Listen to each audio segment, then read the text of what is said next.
thank those of you who are joining us in Zoom and on Facebook Live, as well as those who make our conversations at the community table possible. Community Table is presented by the JDRF-Beyond Type 1 Alliance and made possible with support from Abbott Diabetes Care, Dexcom, Lilly Diabetes, MannKind, Medtronic, Omnipod, Roche Diabetes Care, and Tandem. So now, while you guys are watching tonight, if you have questions for this group, we will do our best to take some later on in the discussion. So please feel free to drop them into the chat if you're on Zoom or into the comments if you're on Facebook, and we will do our best to answer those.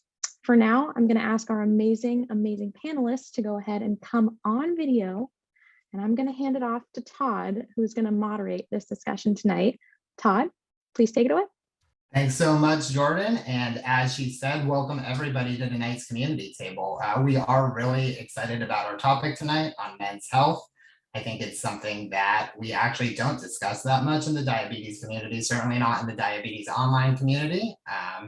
And so, as Jordan said, my name is Todd BOUDREAUX. I'm the Director of Publishing at Beyond Type 1. I've also been living with type 1 diabetes for 21 years now. I was diagnosed in the year 2000 when I was 13, so that's kind of easy for me to remember. And I am very, very excited about the panelists we have here tonight. We'll be speaking with Dex GERALDS, Anthony Green, and Austin James.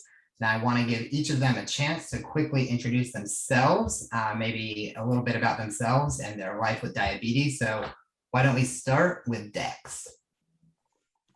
Hi, I'm Dex GERALDS. I live in Los Angeles, California. I've been a type 2 diabetic for the last about 10 years now. I am a fitness trainer, fitness model, and actor, and I'm super excited to talk about something I care about, which is men's mental health. And let's go to Anthony next. Hi guys, Anthony Green. I'm from Boston, Massachusetts, but currently living in Adelaide, Australia right now. I've been type 1 for about 10 years now.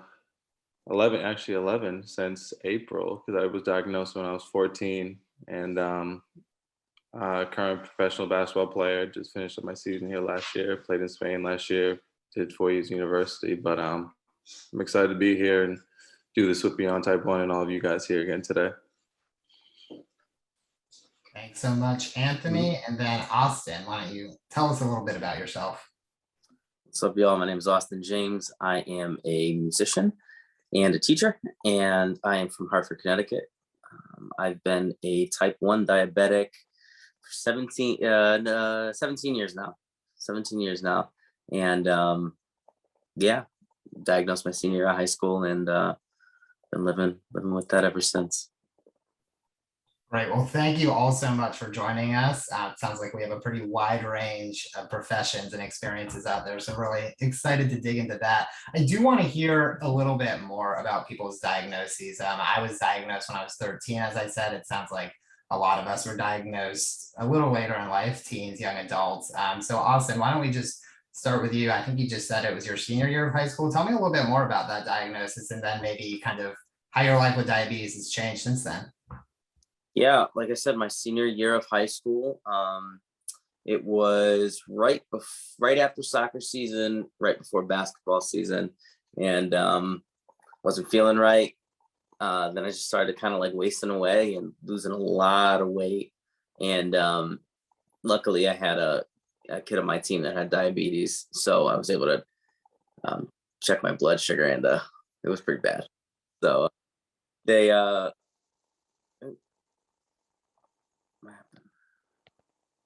looks like we lost Austin's video for a second. There you are. Sorry about that.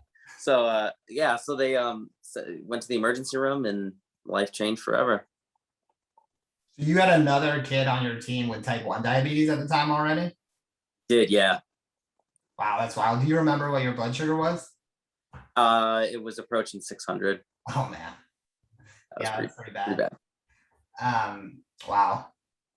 Were you able to quickly go back to playing sports? And I know we've got Anthony, who's a professional basketball player, and Dex is really into fitness too. So I imagine we'll be talking a lot about fitness, athletics, type 1 diabetes, but I'm curious, were you able to go right back to playing, or did you have to take a break for a while?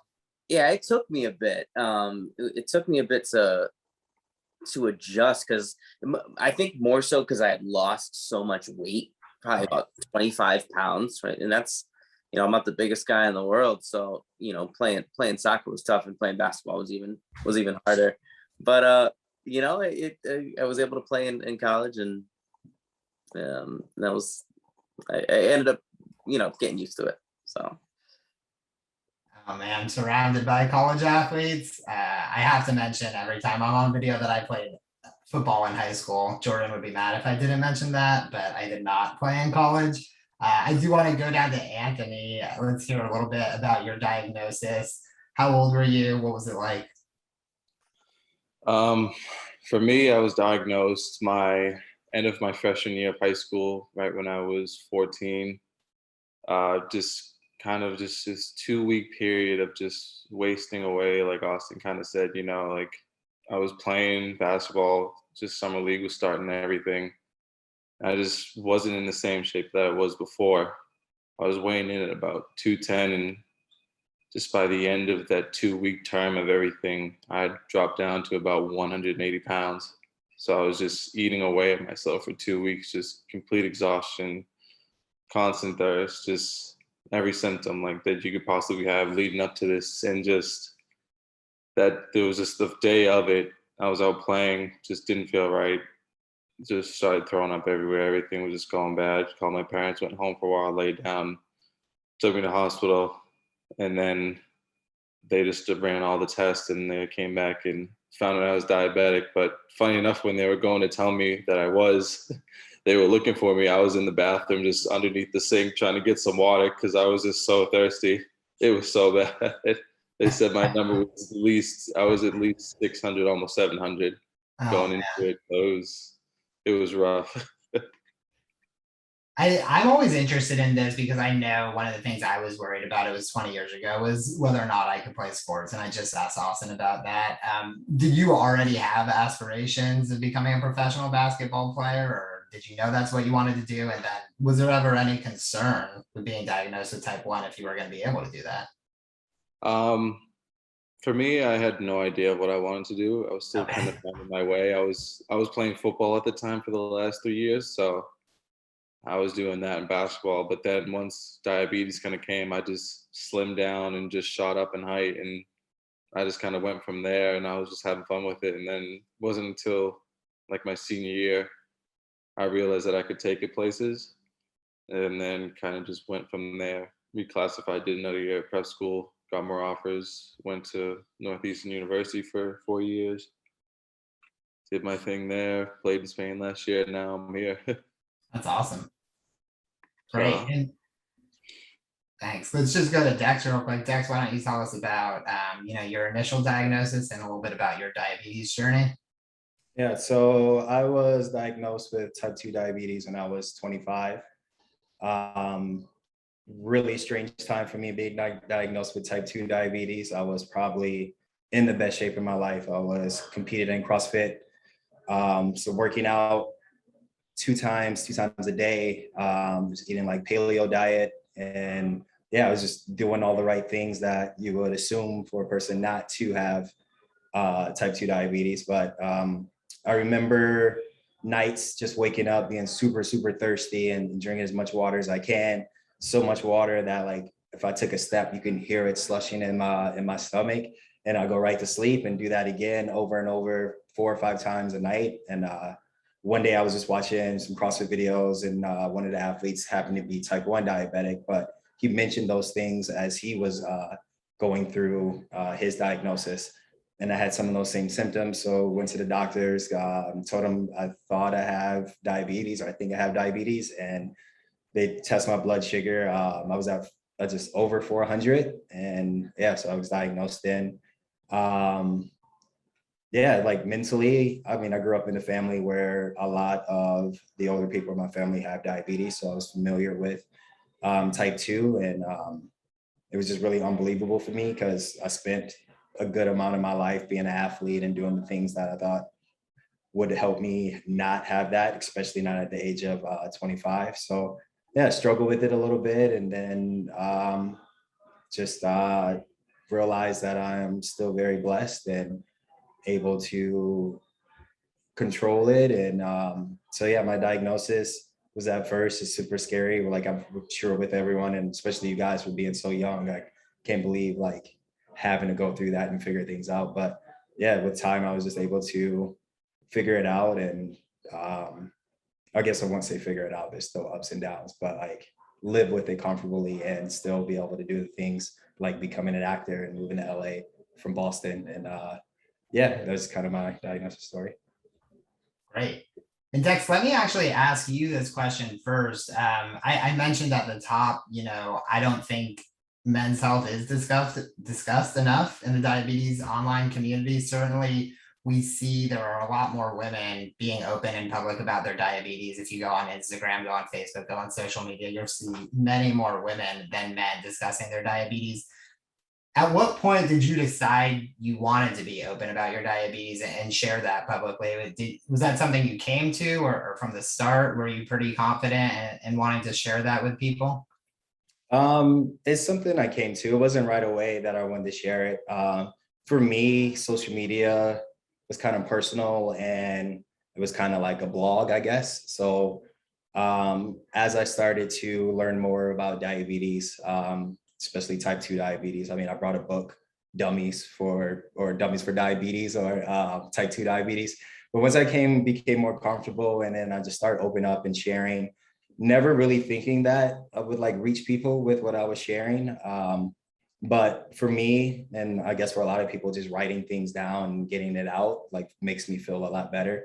And when people reach out and they're going through the same things, that comfort just helped me stay in that lane and just continue to post about everything I was going through with diabetes and how I was living.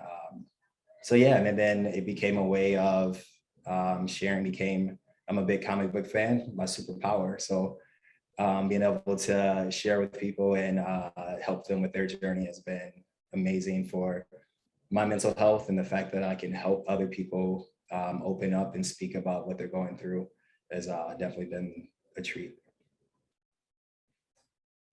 Let me ask you, do you think, or do more men or women reach out to you on social media with diabetes? Is it about the same, 50-50? No, actually, I get more men from all around the world, actually, Yeah. who some have opened up about their experiences, and then there's some who still won't. Some of them think it's a burden on their family if they were to talk about it. Like they haven't even told their family that they have diabetes. But yeah, like for some of them, for the most part, I get men who message me and want to talk about diabetes, and especially how to exercise with living with diabetes. But a lot of them are still very, very private, where like a lot of women, I would, like you said before, I've like look around and talk to, are really open about their experiences. So, but yeah, I would say if it was percentage wise, maybe 60-40, I get men, but a lot of those men are still quiet about the way they manage and live with diabetes. Yeah. And I know for me personally, I was diagnosed when I was 13. My very close friends knew, my teachers knew, but I was not very public about it. I didn't want everybody knowing I had diabetes. I was pretty shy. You know, being a teenager, moving to high school is hard enough. I wonder, Anthony, you were about the same age. I think you were a freshman in high school. Were you always open about your diabetes? Is that something that you later became more open about? Or I guess how has your openness and relationship to diabetes changed since you were diagnosed? Definitely when I was first diagnosed, I was very standoffish with it all, the whole thing. Only like a few of my friends knew, the nurses at the school, and some of the teachers knew, but outside of that, I didn't tell. I only told one, like the basketball coach, but any other coaches that I had, I didn't tell. It took me about like until the start of the seasons next year till I told them that I had it, and they were just all wondering why I had it. And it's a lot to ask a 14, 13-year-old to do, you know, something life-changing, to tell them that this is new to them, you know, and they probably know a little bit more about it. But as I got older, I definitely got more comfortable with it, and being a lot more open with it. So just kind of, it just takes time, you know. Yeah. I'm always curious about this. And for me, it's changed actually since I started wearing devices. I've been much more open with the people I'm dating that I have diabetes. But it used to be when I would go on a date with somebody, especially a first date, I wouldn't tell them that I had diabetes. It would be like maybe a month or so of dating somebody before I even thought to share that. And I wondered, Anthony, when you were dating people with diabetes, if you had been, is that something you'd share right away, or is that something you kind of wait to share with that person? Definitely early on, I wouldn't share Mhm. because it was easy not to, because I wasn't wearing anything at the time. It was all just kind of put away in like backpacks and in my car and everything else. So I could just hide it away, go to the bathroom if you're ever out and just do it in there, do your whole test finger prick and give your dosage in there and then just go back to normal. Um, but as I got older and started wearing like the Dexcom G6 and everything, I was just flat out outright with it, kind of be just like the leading things, like, like I wear this, it goes to my phone, this is what's going on. And I feel like it kind of opened things up, gives you a talking point and makes you feel more comfortable about yourself because you has like a visual representation of what you're wearing. So it's a part of you and it shows in that. It's more than just what it is. Yeah, absolutely. And Austin, I saw you shaking your head yes in agreement a little bit when Anthony was talking about early on not sharing it with people he was dating. How has your kind of openness and relationship to discussing your diabetes changed since the time of diagnosis? I mean, there's an element of being kind of ashamed of it at first, and I was really upset with the diagnosis. There's that stigma around having diabetes. Oh, you must be eating poorly, you must not be exercising. It had nothing to do with that. I guess it chose me. But as far as wearing the CGM, having the Libre 2 on, like it's forced me to be more outgoing with diabetes. I get asked all the time, hey, what's that thing on your arm? Oh, hey, I think I saw that on TV. And I get to talk to people about that, and just being less ashamed. I'm kind of proud of it. It's a mark of honor. It's like my tattoos. It's part of me. Yeah, and I know obviously you can't speak for all men here, but I do wonder if there's something about being specifically a man living with type 1 or type 2 diabetes that makes you a little more cautious about sharing that. I don't know if it's because, stereotypical masculinity or something like that, where you feel like you need to be strong and tough and you don't want to show any sign of weakness. Although having diabetes is certainly not a weakness, I could see how people might think that. Do you have any thoughts about that, Austin? Do you think maybe men are a little more cagey about their diabetes, or do you think that affected your own experience with diabetes? I mean, yeah, that's what society's dictated for the longest times, that men are tough and you can't be vulnerable. You can't, but like you were saying, it's a part of who you are, who I am. I don't know. I think once you embrace it, and I guess the whole topic, living boldly with diabetes, I mean, that's when you can affect change in other people. And that's why it's important that we're having these conversations so that men can feel more comfortable coming out about their mental health, about their diabetes. That's the only way you're going to really get through this thing is with that positive mindset. Absolutely. And Dex, you said, I understand you talk to a lot of men and women living with diabetes, maybe it's ones who are trying to get in shape. It sounded like, but I don't want to put words in your mouth, that you said maybe some of the men are a little bit more secretive about it, or don't really want to tell their families. Is that a pattern that you've noticed, that men tend to treat their diabetes differently than women because they're men, or is it kind of just 50-50 random? No, I definitely think men treat their diabetes a lot differently. One, again, masculinity and the way our culture is that you don't want to show any sign of weakness. You also want to be the breadwinner or the person that they come to for protection. And some people might see their diabetes as something that shows that they're weak or that they become a burden on their family. So I think like a lot of men are a lot more secretive about their diagnosis and how they go day to day with living with diabetes. And I think like this talk is super important because a lot of people are ashamed and maybe they're not doing the right things to manage their diabetes in the right way. I know for me, like in the beginning, I struggle with it. I've always considered myself a pretty masculine guy. I kind of have a higher pitched voice, but like I fight, boxing, not in the street or anything like that. And like always, I'm in the weight room and stuff like that constantly. So, but yeah, I mean, I kind of try to tell people that like, look what you can, you're capable of doing anything you want and still live with diabetes. And that just shows you how strong you really are because you're living with this chronic illness and you're still making things happen. You're still living day to day. You can still provide for your family. You can still be the protector of your family. And you're just showing how much strength you have because you're able to overcome what you're going through, which is tough because everyone who's diabetic knows like day to day things change. Like you can do the same thing, have really good blood sugar one day and do the same exact thing the next day and just be really high or really low. So yeah, I just definitely see a trend of, and I don't know, I think with society things are changing, but like a lot of men are still afraid to open up about what they're going through. Yeah, absolutely. And Anthony, I imagine with being a professional athlete, you need to be pretty on point with your blood sugars as much as possible. You need to pay very close attention to your diabetes. But I wonder, what are some of those challenges, or maybe what is one of the biggest challenges you face, as a professional athlete, especially living with diabetes?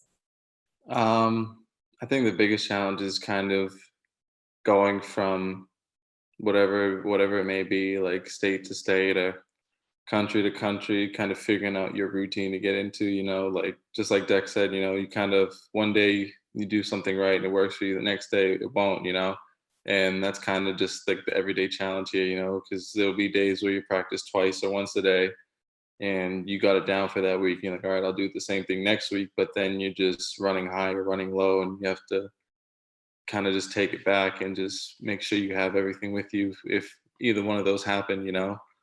And this is kind of like the biggest challenge going forward with it. But I mean, definitely with the Dexcom, having that the last 4 years has made it a lot easier than having to do finger pricks, come off, stop, do that, and have the coach and all your teammates kind of look at you and be like, all right, like if he stops, everyone else is kind of stopping because they're all watching you. And like there's only a certain amount of people, they're all just coming in, looking at you. They have to stop, and it's like, all right, how long is this going to take? And that's kind of where I feel like the pressure comes on. I'm like, why do I have to have this right now? Like, why me? Because everyone's just eyes are locked on me right now because I'm holding everyone up. Have you ever gotten any fans reaching out to you? Maybe somebody who's seeing your Dexcom while you're out there on the court, anything like that? A few times. Last year I did, kind of when I was wearing it more. This year not so much, but definitely after I came on to this, I had a lot more younger people, like younger kids, reach out to me more so. And that's kind of what like I looked out for, was to be like outlet for the younger generations, kind of, because I remember how it was for me at 14, but I can only imagine what it's like for someone just at birth or even younger than what I was. They have no clue what they're going through, and growing up with that, it just messes with you a little bit because you're not seen as another normal kid. You just can't go to like a sleepover with everyone else and do the same thing that they're doing, and your parents are constantly worrying. They're just like at the aisle next to your bed, like, are you okay? Do you have this? Do you have this? And it's like, it's just mentally, it's just a lot for them to take in, especially still now at my age. Yeah, absolutely. Are you doing your blood sugar in milligrams per deciliter, like 70 to 180, or have you switched to the Australian one, which I think is like between 3 and 10? Oh no, I'm still doing the US, the milligrams, because the way here it's like 5.4 is about like a 120. I'm just like, I can't think about converting. I know. I think it's like a multiple of 18. It always messes me up, and it's different everywhere. Canada and Australia, I know, are on the other system, and yeah. And I keep it to what I know. Austin, what about you? Is that kind of some of the same challenges you're facing in your day-to-day life? I know you're a musician, so I imagine, being out on stage isn't too much different than being an athlete. Can't really take breaks actually. What's that like for you? Yeah, I mean, it's tough. It's festival season now. It's actually the end of festival season, but I had one a couple weeks ago, and I dropped right. I dropped on stage. It got pretty low. It was in the 60s, low 60s, and I just felt it like halfway through the song. I was like, man, this is tough. So I was able to get through the second half of the set, but I mean, that's a tough thing. So that was on my mind as I'm trying to perform for this really big crowd. And it's like, what am I doing? But yeah, that's a challenge. That's a challenge when I'm on tour. It's a challenge when I'm in the recording studio. It's hard because I'm not an athlete, but I'm using my voice and using my body, in different ways when I'm playing and performing and whatnot. So it definitely can take a toll, but having the CGM is definitely lessened the hardships of having a finger prick and whatnot. And so technology, yeah, for the win. Do you have any fast acting glucose on stage with you? I always have Welch's fruit snacks. Like, that's my thing. That's my jam right there. I think I got them. These ones right here. Those are the ones. These are my favorite. I think actually our community manager, Tiana, who you knew sent me, she was my secret Santa. She sent me a big box of them. So super thankful. I love these. They're always 20 grams of carbohydrates, quick to eat. Nice. So I want to shift gears a little bit. We talked about mental health. I think Dex, maybe you mentioned that earlier. And I feel like, I don't know if it's just in the diabetes community or also men have become more open about talking about mental health. I know historically, I was looking a little bit into this before the talk tonight. Women with chronic illnesses are 10% more likely from a recent study to seek mental health than men, and they also seek help for mental health much earlier. I'm wondering how mental health, like how important is it in, managing your diabetes, Dex? And I also wonder if any of your doctors, whether it's a primary care provider or a healthcare provider or like an endocrinologist or anybody, has talked to you about, mental health and diabetes. Answering the last question first. I've never really had a doctor or anything tell me that. I kind of went through a lot the last year and a half. And I realized that if my mental health is poor or I'm in a very depressed state, then I don't take care of myself the way I should. So I sought out help. I got a therapist and was talking to a therapist for twice a month and learning how to cope with loss. So that's like helped a lot with managing my diabetes. Just like before, just being depressed, I didn't really have much motivation to do the things that I needed to do to manage my diabetes in a positive way. I kind of was just going through the motions through the day to get through work, and then work was enough to just tire me out. So yeah, like luckily we are living in a time where men are starting to speak up more about their mental health, and that has helped me just looking through like some of the athletes that I like admire. They started to talk about their mental health, and that like inspired me to be able to open up and share about what I was going through and what I am going through. But yeah, I think things are changing. I would like to see a faster shift, but I think slowly but surely things are starting to change, and more men are starting to realize how detrimental not seeking out help for your mental health can be on managing diabetes, or just, for anybody really. Yeah. Yeah, absolutely. And what you say about, you know, other athletes speaking out about mental health, I know Michael Phelps comes to mind, and I think it really is important for people to lead the way, to have role models. And I think that's really great that, you know, you're open to talking about it. I'm sure people who maybe were hesitant or weren't sure whether or not they could reach out might see you talking about it, feel a little more comfortable. I did ask that question about whether a healthcare provider had asked you, because specifically my endocrinologist asked me last year how my mental health was doing. Maybe it's because of the pandemic, or maybe it's something they're doing more now, but it was kind of, I was taken aback a little bit, and I said, oh, are you asking everyone that now, like, is that a new question? And she's like, yeah, you know, we're starting to try to check in with mental health with diabetes more, because we know people with diabetes do experience mental health issues like depression, anxiety, certainly burnout at much higher rates than people who are not living with diabetes or any chronic illness. So Austin, has anybody, any healthcare provider ever talked to you about mental health? No, it's not too surprising, Yeah. unfortunately. But no, yeah, talk therapy is super important. Get a therapist. It's super important. I'm glad I did. I did when I turned 30. Um, and it's been instrumental. And I think something that also doesn't get talked enough about is talking about mental health comfortably as a Black man. That's something there, because the world's kind of already stacked against us a little bit more than the normal person, and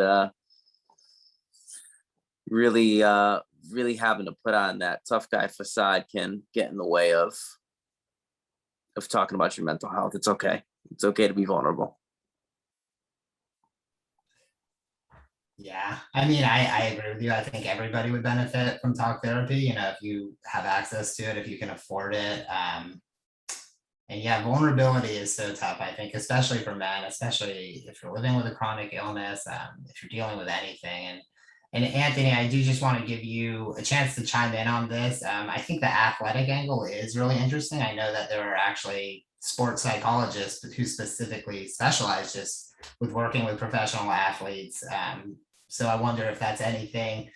Do people talk about therapy? Do people talk about mental health and on the basketball team? Not really. Is that something you even think about? Um, Not really.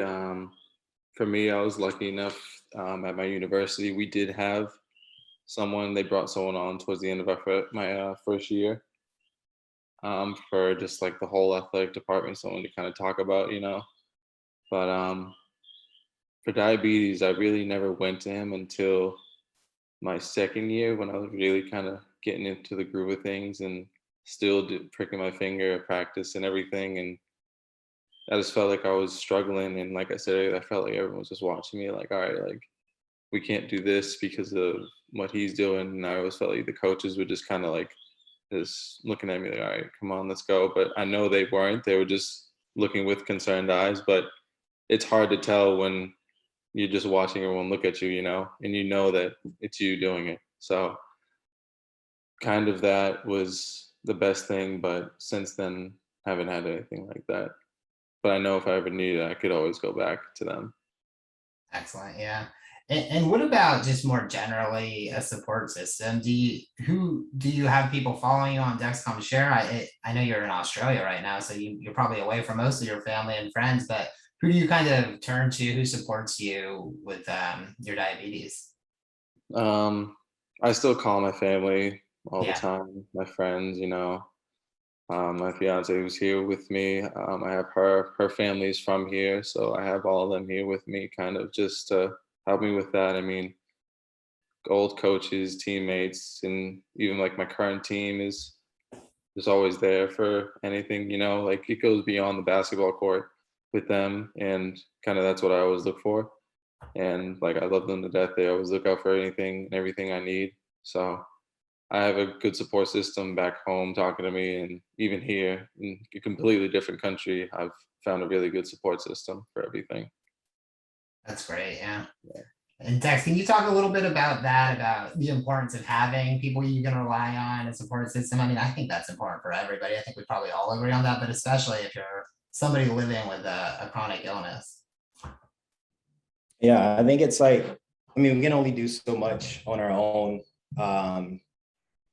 And like one of the biggest things I've learned just the last 10 years living with diabetes is that I'm not always going to have the strength to manage it. I mean, like it's such a, up and down thing, and sometimes it gets discouraging. So like having people that you can turn to in times of need is super important, because they can uplift you when you're feeling at your most down. And just having someone to be able to talk to about it and share. I mean, most of the people I know do not live with diabetes. So having someone that has the same thing and that common bond we developed through that has helped tremendously through like living and managing with my diabetes. And now that like there's more groups online, there's more and more apps now that's out, and I can share and talk to other people from different parts of the world, and know that we have this common thing, though we live in different countries and have different backgrounds.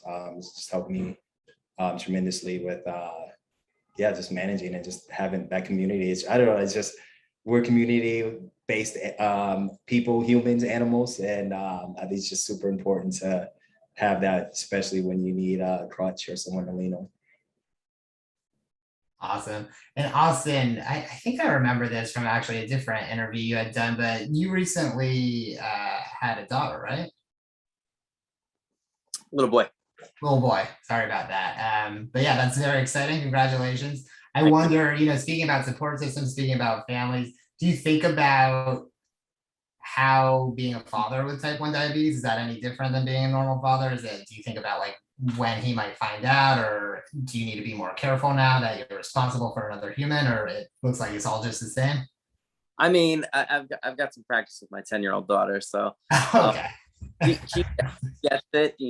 She's really good about checking in with me. Yeah.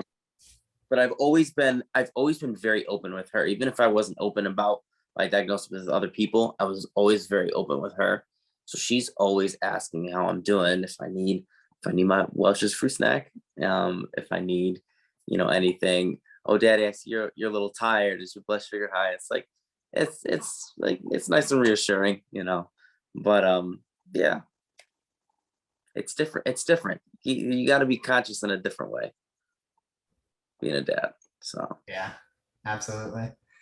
Well, I think we're getting close to wrapping up here. I do want to give people a chance, to just kind of an open-ended question, and then we'll take some questions from the audience. But Austin, let's start with you. What would you tell any young men, old men, any boys, men out there who might be recently diagnosed, or who might be struggling with their diagnosis or struggling with their diabetes, about kind of how to maintain, or any advice you have or anything like that? My last interview I did with Beyond Type 1, I got asked the same question, and it's a simple answer. It gets better. It really does. So just stay positive as much as you can. I know it can be hard at times. I know it can be really discouraging, but it does get better. Awesome. And Dex, same question to you. And I also wonder maybe if you remember, what is some of the best advice you've received as someone living with diabetes? I think the biggest thing is just to ask help and seek help. It's always going to be someone out there willing to help you. It might be a little hard, but if you stay the course, eventually you'll find someone that can relate and can help you. And that what we go through is, day to day, and it's trial and error, and there's going to be bad days and there's going to be good days, but just stay the course and keep pushing, and eventually things will get better. Awesome. And then Anthony, any advice you have for the young boys or men out there with diabetes? Kind of the same as them, just ask for help, be open, be vulnerable with it. And also kind of my biggest thing is just trial and error and figure out what works for you. I mean, the help is great and all, but no one's living the life you are. You got to find out what goes for you, and it may not work for you, but like Austin said, it's going to take time. It's going to be all right. You'll figure it out. You'll get into a routine and you're like, why did I stress about it, you know? So it's just a matter of just time and planning, working things out for yourself. Right. And I'm hearing now that we've had a couple of our audience members ask about diets and what we're eating. So I do want to do a quick around the circle, find out, Anthony, I'm sure you have an interesting one. How has that changed? Have you found certain types of foods work for you better than others? You keep a pretty strict diet. What are you eating nowadays? Kind of keep it just pretty general, you know. For me, I feel like just since I'm just such a big person, I typically stick to just a high protein diet, kind of low carb, and typically off season I'll kind of do more carbs just because I can put on more mass during the off season, then kind of just once the season comes around, just stick to that. But nothing too crazy, you know. And what about you, Dex? I pretty much stick to whole foods for the most part. I try to cook everything I consume. But yeah, I would say it's mostly high protein. I would say low carb, maybe there's a category for medium carb. Just being active, like I want to make sure I still have the energy to do my workouts, still do CrossFit, still do boxing. Yeah, so I just I try to eat a lot of fresh food. A lot of chicken, a lot of turkey. I don't like seafood, so I keep that in the ocean. And then try to keep so a lot of times, depending on what I'm doing, I work out my macros. So protein's always high, always whatever my lean muscle mass is. So right now I'm eating about 200 grams of protein, keeping my carbs around 160-ish, and I keep my fats around 90. So that keeps me balanced. And I've learned, especially through all of the graphs and charts that my Freestyle Libre 2 has, that works best for me in keeping me in target throughout the day. Do you ever have any cheat days or splurge on anything? Oh, for sure. Yeah, I love cookies. And I would rather have a regular cookie than a Quest cookie. Usually I eat Quest cookies, but every now and then, if I'm out with people or I just feel like I need a snack, yeah. I try to save them for the weekends, but definitely I love Oreo cookies, so that's usually my go-to. And what about you, Austin? You have any cheap snacks that you like to munch on? You have a routine before you go on set, a specific thing that you eat? Probably not the thing that made you go low last time, but No, I love a good smoothie, like a really good smoothie. But I think my thing lately is finding out my trigger foods. So staying away from potatoes now, which I absolutely love. I gotta be careful with rice. So definitely I have a very high protein, low carb diet. It's just what works for me. But I miss my comfort foods. Anthony, is the food better in the United States or Australia or Spain? I know you were in Spain actually for a little bit there too. It's hard to say because each place that I've gone to now has really good seafood, and I know Dex, you're gonna hate this, but I love the seafood over.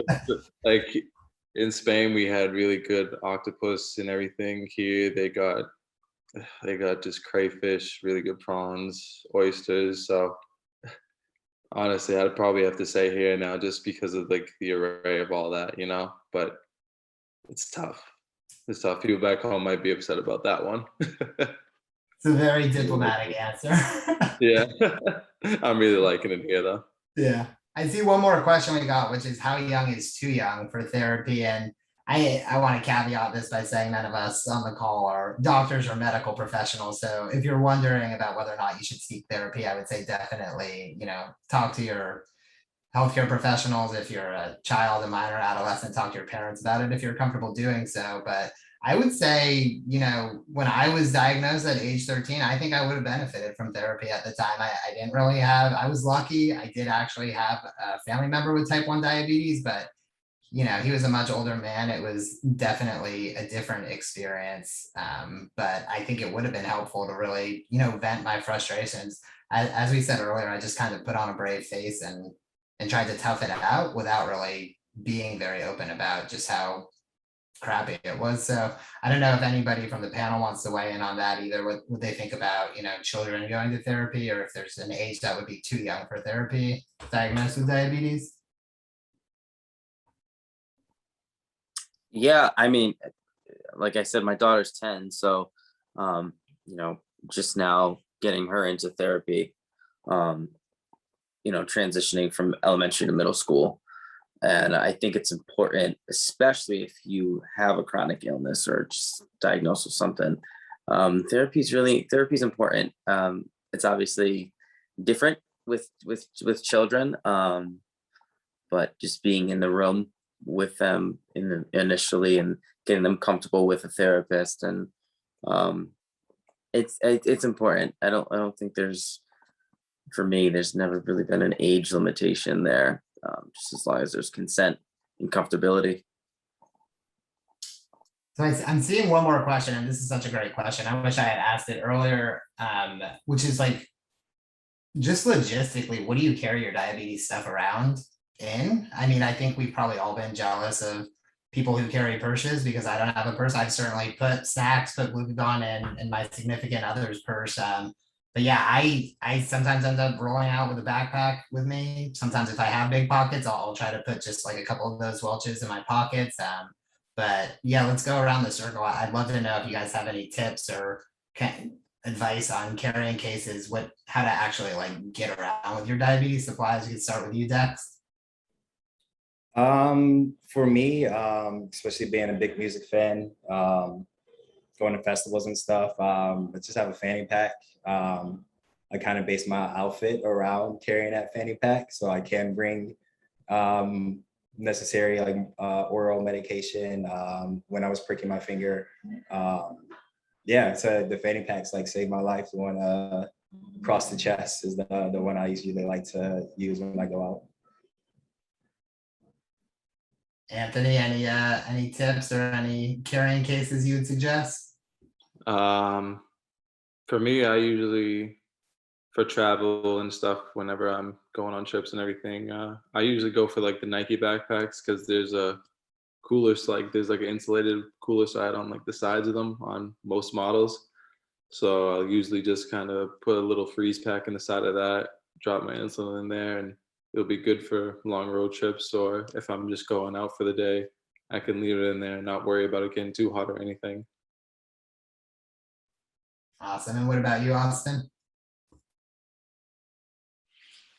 Same thing as Anthony, getting the insulated backpack, especially when I'm on tour, on planes or trains or whatever. Just having that available, great.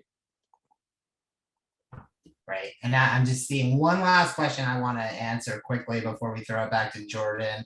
Question from Anthony, which is just, on days that you're going to be really active, do you do less of your long acting dose? And again, I want to preface this with, none of us are healthcare professionals. Definitely, if you're going to switch up your insulin routine at all, talk to your endocrinologist, talk to your doctor about it. But I certainly, when I was on a pump, I would, do an exercise mode, or I would have temporary basal rates that were lower. And right now I'm actually back on pens, and I've been slowly lowering the amount I take as I'm becoming more and more active. It is tough though, because it's usually 24-hour insulin.